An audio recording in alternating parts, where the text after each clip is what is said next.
Isang tao ang naaresto at nasa kustodya para sa investigasyon ng pagkawala ni Nancy Guthrie. Ngayon lang din natin nalaman kung saan ito nangyari. Ito ay ilang oras lang matapos ilabas ng mga autoridad ang nakakakilabot na video at mga larawan ng isang taong umano'y nahuling pinakikialaman ang mga security camera ni Nancy Guthrie, 84 anyos ilang sandali bago siya nawala. Narito kami sa kasong iniharap ng Law and Crime. Ako si Chris Stewart.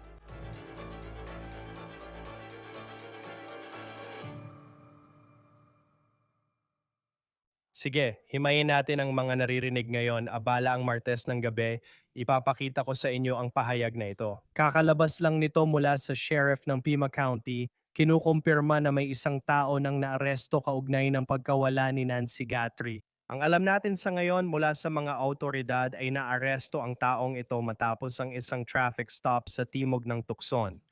Sa nangon, hindi pa natin alam kung sino ang taong ito at kung ano ang mga pangyayari na kinasangkutan ng mga autoridad. Tinututukan sila or kung ano ang posibleng papel na ginampanan nila sa nangyari kay Nancy Guthrie. Ngayon, kinukumpirma ng NBC, ang tanging alam lang natin tungkol sa pagkakakilanlan ay na ito ay isang lalaki. At iniulat din ng TMZ na ang taong ito ay hindi miyembro ng pamilya Guthrie. Ayon sa Fox News Digital at sa kanilang mga source, sinasabi nilang hindi pa natatagpuan ng mga investigador si Nancy Guthrie. Kaya ang pinakamalaking tanong sa kwentong ito ay hindi pa rin nasasagot sa mga oras na ito. Ang mga nagbabagang balitang ito ay dumating matapos ang abalang mga oras mula nang ilabas ng FBI at ng Pima County Sheriff's Department ang mga larawang ito at mga video. Ipinapakita ang isang posibleng suspect, ang taong ito na may dalang baril, may suot na guwantes, backpack at maskara. At sila ay nasa harap ng pintuan ng bahay ni Nancy Guthrie noong umaga na siya ay nawala. Ngayon, ilan sa mga kaganapan na sinusubaybayan natin ngayong Martes ng gabi ay ito. Ang Special Weapons and Tactics Team ng Pima County Sheriff's Department ay naiulat na ipinadala. Nakita silang umalis mula sa tanggapan ng sheriff at kinumpirma ng Fox News sa pamamagitan ng kanilang mga source na ang Special Weapons and Tactics Team ay inactivate kaugnay ng kaso ni Nancy Guthrie. Meron ding bomb squad na naiulat na ipinadala. Ngayon, ang pinakabagong information na meron tayo sa ngayon ay ang Special Weapons and Tactics Team ay patuloy pa ring nagsisiyasat ngayon. Bukod pa dyan, ilang ulat mula sa media ang nagsabing ang Elite Hostage Rescue Team ng FBI ay nasa Tucson. Ngayon, habang binabantayan natin ang kwento, napapansin din natin ang mas maraming aktibidad ng FBI sa paligid ni Annie Guthrie. Si Annie ang pinakamatandang anak ni Nancy at sa bahay ni Annie naghapunan at naglaro si Nancy kasama ang kanyang pamilya noong gabing siya ay nawala.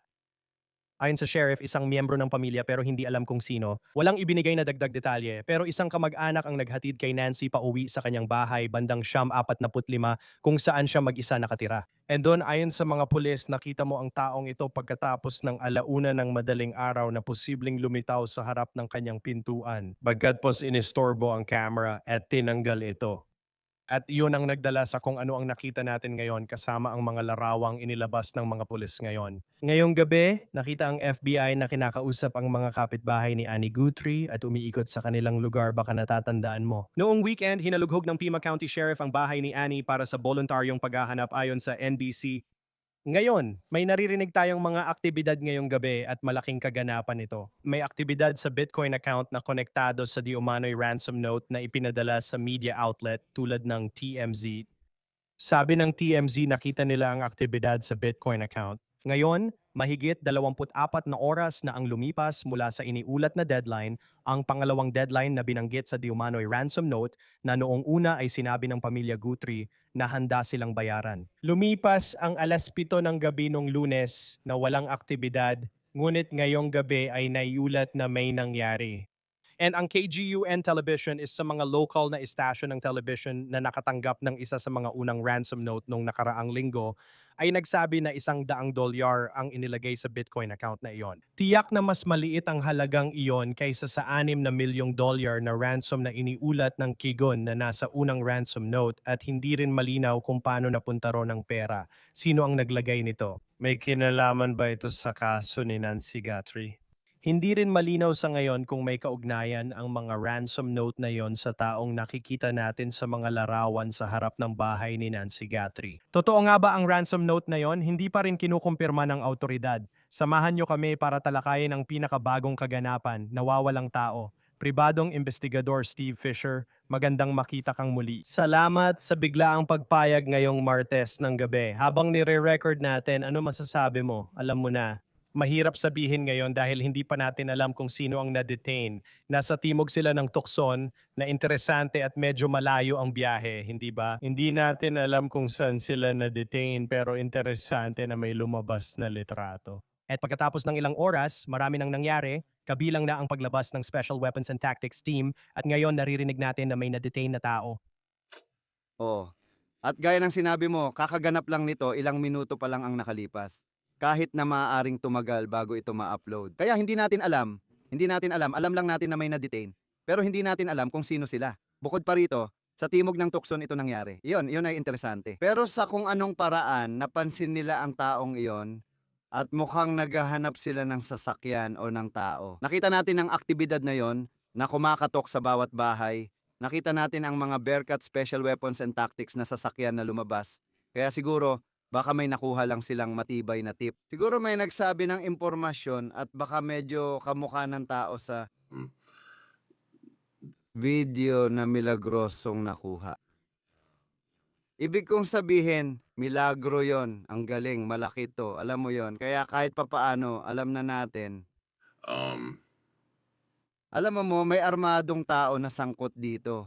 Mukhang posible pa nga na dalawa sila. May litrato siyang walang backpack o baril at tinatanggal ang doorbell.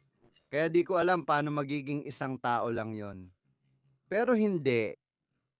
Hindi pa natin alam habang nire-record ito kung yung dinalang tao para tanungin ay siya rin yung nasa video. Naniniwala sila, alam mo, na yun ay inilabas kanina ngayong araw at ilan kaya ang posibleng sangkot dito. Ang Fox News ang unang nag-ulat na wala silang Nancy Guthrie na nakakabahala, alam mo, pero hindi rin natin alam kung sino ang taong ito or ano ang situation. Alam ko lang hawak na nila ang taong ito para tanungin. Mapapaisip ka tuloy sa mangyayari sa susunod na oras. Mahirap kasi ang dami na nito. Parang play-by-play lang yon kung saan pumupunta ang mga ahente sa tukson. Pero paano mo malalaman yon na wala pa siya sa kanila ngayon? Alam kong umaasa ang pamilya na buhay pa siya. Nag-post na si Savannah tungkol doon. Pero kapag narinig mo yon, siguro ano ang reaction mo? Sa totoo lang, kung isa kang opisyal ng batas o ahente ng FBI sa Arizona ngayong gabi, hindi ka matutulog ngayong gabi. Lahat ay magtutulungan. Maghahanap pa rin sila kahit ang dinetain nila ay walang kinalaman dito. Ngayon na lumabas ang video, tumaas ang aktibidad. Gagawin nila ang lahat kahit sino pa, itong tao o iba pa. Sa tingin ko may mangyayari ngayong gabi. Sa tingin ko nagsimula na ang kilos at naniniwala akong mas may alam pa sila. Pakinggan mo, mas marami pang video kaysa rito. Hindi niya lahat ipinakita sa atin. At mapapansin mo kung saan nagsisimula at natatapos ang mga putol ng video. Malamang may mga bagay pa tulad ng pag-on at pag-off ng ilaw ng sasakyan na hindi pa nila ipinapakita sa atin. Kaya sa tingin ko marami pang hindi ipinapakita. Sa tingin ko may mangyayari ngayong gabi, sa tingin ko gagawin nila yon. Nililibot nila ang lugar. At pakinggan mo, alam mo hindi natin alam. Isa pa, hindi rin natin alam kung totoo ba ang mga ransom note o hindi. Kaya, alam mo, sigurado ako, kung sakaling may kinalaman talaga ang taong ito. Sinusubukan nilang alamin, alam mo, sila ba ang sumulat ng mga ransom note? O inupahan ka ba, alam mo, ng ibang tao para kunin, dalhin si Nancy? Kung ganun nga, tiyak na pipilitin nilang malaman ng taong ito kung sino ang nasa likod ng ransom. Alam mo kasi itong taong nakikita natin na nakamaskara, maaaring inupahan lang siya ng 50,000 para kunin siya at ibigay sa ibang tao. Alam mo, kaya ang kailangan nilang gawin ay sundan ang chain na yon. At sa huli, alam mo makarating sa kanya at sana buhay pa siya. Alam mo sana. Pakinggan mo, kailangan nating kumapit. May pag-asa pa. Alam ko maliit ang tsansa pero isa ito sa mga kwento na parang isa sa 1,000,000,000 ang posibilidad. Gets mo? Nakakabaliw at pakiramdam ko baka maganda ang kahihinatnan nito kaya kumakapit ako sa pag-asa. Oo, patuloy talaga akong umaasa. Alam mo, interesting talaga ang Bitcoin. So napag-usapan natin ito kamakailan at naging masaya itong bahagi ng lahat. Parang kadalasan pakiramdam ko ang ransom ay isang pribadong bagay. Pero sa mundo ng Bitcoin, makikita mo yung wallet kung saan pumapasok ang pera. May ulat na lumabas tungkol sa aktibidad ayon kay Kigun, $300 ang inilagay doon. Alam ko may nagsasabing tinetesting lang nila yung Bitcoin, di ko alam ibig sabihin. Pero bakit kaya mula 6 na milyon, 300 na lang ngayon? Hindi ko talaga alam, sana alam ko. May mga tao diyan na may wallet address na yon at malalaman din ng lahat yan sa tamang panahon. Hindi talaga pribado ang Bitcoin wallet address pero nasa blockchain ito. May mga tao akong nakita na nagpo-post buong araw na wala pa ring laman kaya marami ang may hawak nito. Maaaring gawa ito ng nagbibiro o ng taong nag-iisip na kung ilagay ko ito doon at subukan nilang galawin, alam ko kung paano subaybayan. Iniisip din nila na baka home sleuth ito. Hindi ko iniisip na ang pamilya Guthrie ang sumusubok ng wallet. Hindi ko rin iniisip na yung FBI ang sumusubok ng wallet. Yan ang opinion ko pero hindi ako eksperto sa blockchain. Sa tingin ko ingay lang ito ngayon. Sa tingin ko yung paraan ni Sabana, talaga yung video kagabi ay ibang-iba, iba ang tono niya doon. Makikita mong hindi yun scripted, di ba?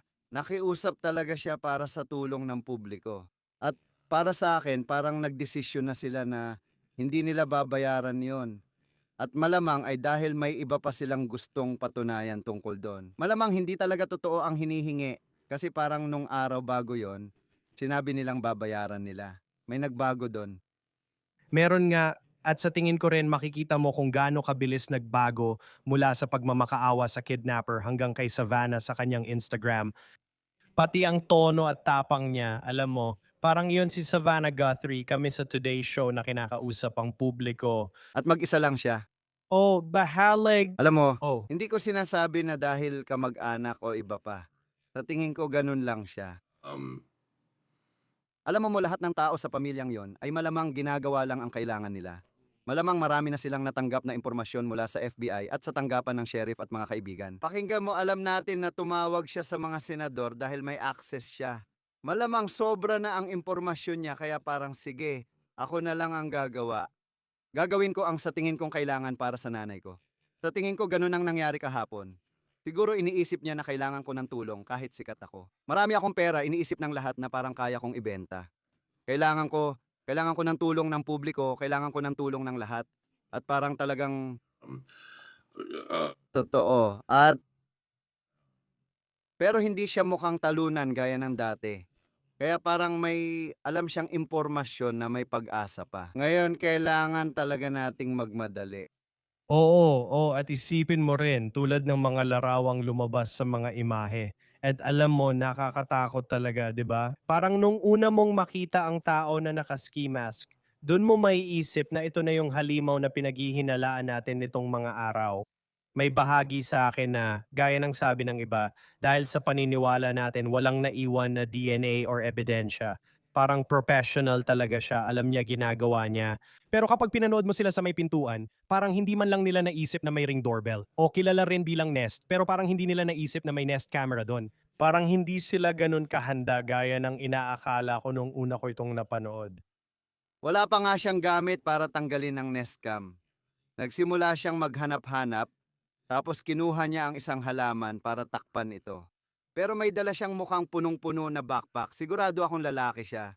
Pero, alam mo, may sinabi ka kanina na iniisip ko buong araw. Buong araw akong naghanap pero naiisip ko pa rin ito matapos lumabas ang mga video. At may isang lalaking naka-maskara na may baril, nakasukbit ang baril niya. Hindi naman ako eksperto sa armas at sa tingin ko hindi rin siya eksperto.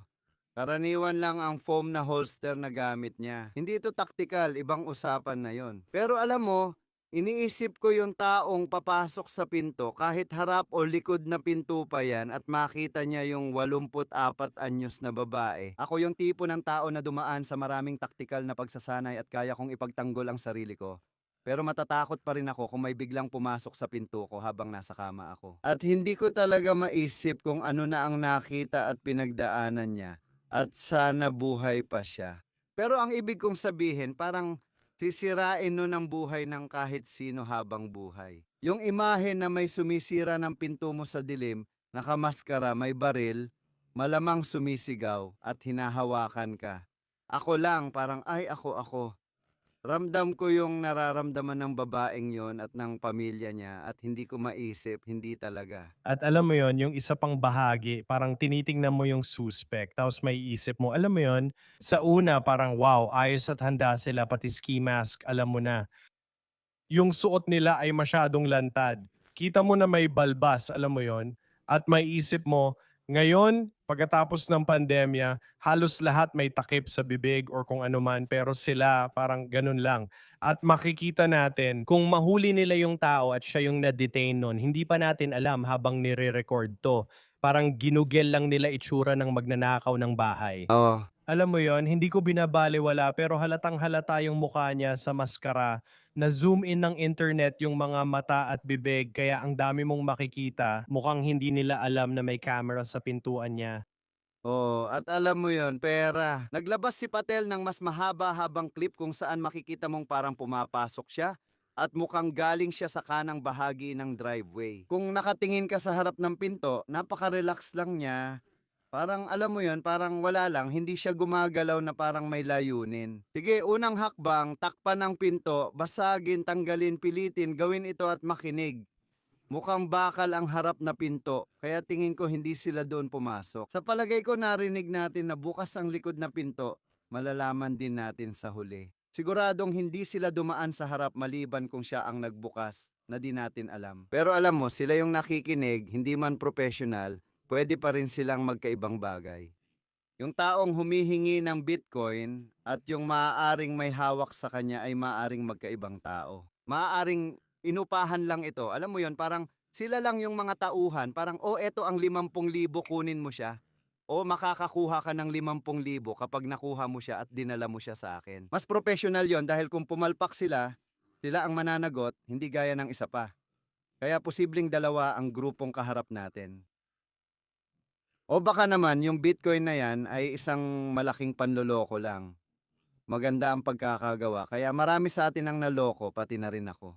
Kasi ako, naisip ko rin na totoo yon. O baka naman, hindi naman talaga magaling yung mga taong yon at sinuwerte lang. Ngayon, parang nauubos na ang swerte nila. Sana hindi sila gumawa ng matinding kalokohan. Pero si Nancy, ano nga ba ang dahilan para pumatay lalo na sa 84 anyos? Walang saysay yon at hindi ko iniisip na ito ay isang paglusob sa bahay. Mukhang puno na backpack niya, kaya hindi mukhang nagdala siya ng bakanting backpack. Pero di ko talaga alam. Ang hirap intindihin. Hinala lang naman ito, alam mo yon? Oo, hinala lang. Pero alam mo yon, mula pa sa simula parang 84 anyos na babae kahit mayaman ang anak niyang babae. Yun daw dahilan kung bakit nila ginawa yon. Napaka-vulnerable ng target lalo na dahil sa issue ng gamot. Parang alam mo yon, at lahat tayo nagtatanong bakit hindi gagawin ng taong ito yon. Alam mo yung isang bahagi pa nun kahit na parang hindi sila mukhang handa or may karanasan, parang ganun pa rin sila. Alam mo itong armadong tao parang sobrang kalmado na sa tingin ko ay talagang nakakabahala, alam mo yon. Hindi sila parang, hindi ito yung kaso na, alam mo yon, marami na tayong nakita, pwede kang makahanap ng kahit anong video sa YouTube ng isang taong magnanakaw sa bahay. Tapos makikita nila yung Ring doorbell camera tapos bigla silang umaalis. Pero itong taong to hindi ganon. Tumingin lang sila tapos kinuha ko yung bulaklak at ginawa ko lang, sa akin okey na yon. 'Di man gano'n ka-experience, nakakatakot pa rin lalo na't 45 minuto silang kasama si Nancy Guthrie sa loob ng bahay. Tama ka kasi nung yumuko siya para pulutin ng mga bulaklak, parang saglit siyang tumigil at may nakita sa dulo ng driveway. Pero parang baliwala lang sa kanya. Yan ang pinaka nakakatakot na klase ng tao kasi sila, alam mo yon, yung mga tao na parang walang takot pagdating sa ganitong mga bagay. Alam mo, marami silang kayang gawin at sana, Uh, alam mo, hindi naman dapat ganun. Matagal na silang nandun sa bahay na yon kahit anong timeline. Isa pa, kakaiba kasi parang komportable sila na parang walang nangyari. Walang ibang motion sensors o anumang nag-alerto sa pulis, pamilya o iba pa. Parang malaking panganib ang tumagal ng ganong katagal sa bahay. Kaya mapapaisip ka talaga kung itong taong nasa harap ng pinto, kung kilala ba niya si ate o naging bahagi ba siya ng buhay niya. Maaaring dahil sa pagtatrabaho sa paligid, pagde-deliver o kung ano man ang dahilan. Ayokong isisi ito kanino man, pero ang ibig kong sabihin, parang sobrang komportable nila at parang agad silang tumingin sa camera. Kaya mapapaisip ka tuloy kung meron na nga bang nangyari. Pero magiging interesante malaman kung may mga reklamo na bang naisampa sa lugar na yon. O kaya mula sa kanya o kung anuman. Alam mo, nabanggit ko sa Twitter kanina, napansin ko rin na meron. Sa tabi ng pinto, May card mula sa isang investigador ng Adult Protective Services. Kaya nag-aalala ba siya sa kung ano man? Hindi ko alam pero malinaw na may card ng investigador sa pinto. Sa tingin ko matagal na itong nandoon. Hindi sila pupunta habang may nawawalang tao kaya nagtatrabaho sila kasama ang mga pulis. Kaya mapapaisip ka kung parang at may narinig kaming ilang kapitbahay na nagsabing may nakita silang ilang tao. Sa katunayan, sa tingin ko tumawag pa sila para magreklamo tungkol sa isang tao na parang gumagala-gala sa paligid ng kanilang lugar. Kaya alam mo, may mga susunod pang mangyayari. Oo, dagdag pa rito tungkol din sa mga larawang at video na ito at paano ulit sila nakuha. Sigurado akong sa dami ng investigation mo gusto mong humingi ng video mula sa Nest o Ring pero minsan wala silang maibigay. Alam natin ngayon na wala siyang Nest subscription kaya wala sa cloud yon at sinabi ring wala talaga. At pagkatapos ng siyam na araw, alam mo na, nagawa ng FBI ang kung anong magic nila para makapasok sa likod, kumbaga basement ng Nest, tila ba? At nahanap nila ang video na yon. Nakakita ka na ba ng ganito? Sabi nilang wala sila nun pero makalipas ang 10 araw dahil sa FBI, biglang lumitaw ang video na yon. Hindi ko pa nakita. At sa tingin ko yung kapangyarihan ng FBI ay kapangyarihan ng teknolohiya o sa tingin ko ganun nga. Pressure at meron sila noon sa mga server nila. At hayaan mong sabihin ko sa'yo, marami talagang mga sabpina na darating sa Nest dahil may mga tao na magtatanong, teka muna, meron kaming video na kailangan namin at hindi namin nakuha.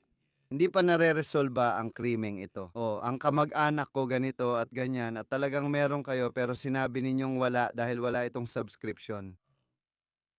Makikinig ito, garantisado akong ang FBI ay nakikinig. Kailangan namin ito, kailangan namin ito, kailangan namin ito. Ngayong lumabas na ito, mukhang susunod na rin ang iba at hihingin ang para sa kanila. At hindi ko sila masisisi kung may kakayahan silang gawin ito. Alam mo yon, lalo na sa mga kaso ng marahas na krimen o pagpatay or nawawalang tao na nanganganib. Kung may kakayahan talaga sila at ang video na ito ay nasa mga server nila, kaya nilang lutasin ang maraming kaso at gawin ang tama.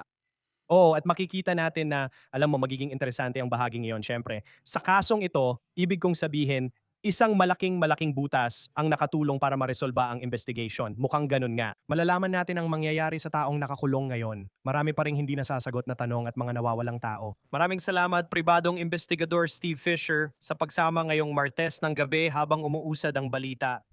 Walang problema, salamat sa pag-imbita sa akin.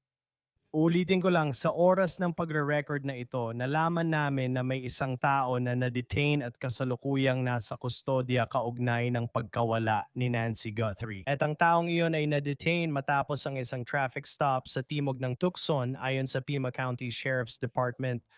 At ang mga detalye na alam namin tungkol sa taong ito, siya ay isang lalaki ayon sa NBC, sabi naman ng Fox News, hindi siya kaanak ng mga Guthrie.